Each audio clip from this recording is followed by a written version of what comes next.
La troisième étape du Tour 2011 mènera les coureurs d'Olonne-sur-Mer à Redon. La grande boucle quitte donc la Vendée pour la Bretagne. Au programme, 198 km de plat avec un sprint intermédiaire à mi-course et une côte de 4e catégorie, la côte du pont de Saint-Nazaire, située à 50 km de la ligne. Après une étape pour puncher, un contre-la-montre par équipe, les sprinteurs devraient enfin pouvoir s'exprimer. Un petit point tout de même sur les maillots distinctifs. Après 2 étapes, le champion du monde Torushoft est en jaune. Le numéro 1 mondial Philippe Gilbert est lui porteur du maillot vert. Gilbert également en tête du classement de la montagne, mais c'est Cadel Evans qui porte le maillot à pois. Quant au maillot blanc, il est sur les épaules de Geraint Thomas. La première attaque ne va pas se faire attendre dès le premier kilomètre. 5 hommes fausse compagnie au peloton. 2 Français, Maxime Bouet d'AG2R La Mondiale et Michael Delage de la FDJ. Un Batave en la personne de Niki Terpstra de la Quick Step. Et enfin 2 Espagnols, Ruben Pérez Moreno de Euskaltel Euskadi et José Ivan Gutiérrez de l'équipe Movistar.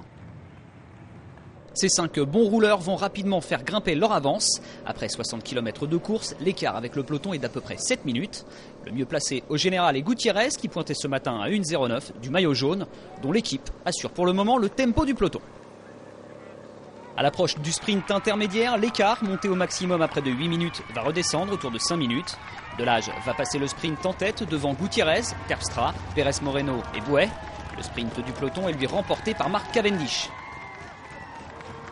Anthony Charteau, lui, profite encore de la relative décontraction du peloton pour prendre quelques secondes d'avance et aller saluer sa petite famille.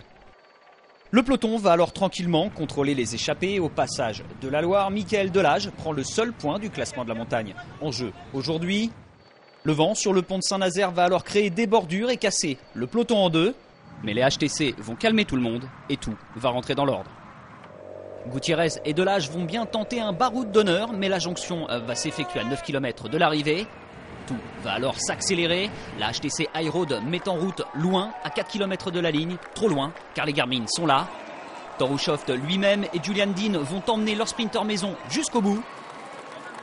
Tyler Farrar remporte donc sa première victoire sur le Tour de France devant Romain Feuillu et José Joaquim Rojas. Rojas qui prend le maillot vert, Gilbert le maillot à pois, Torushoft lui conserve le maillot jaune.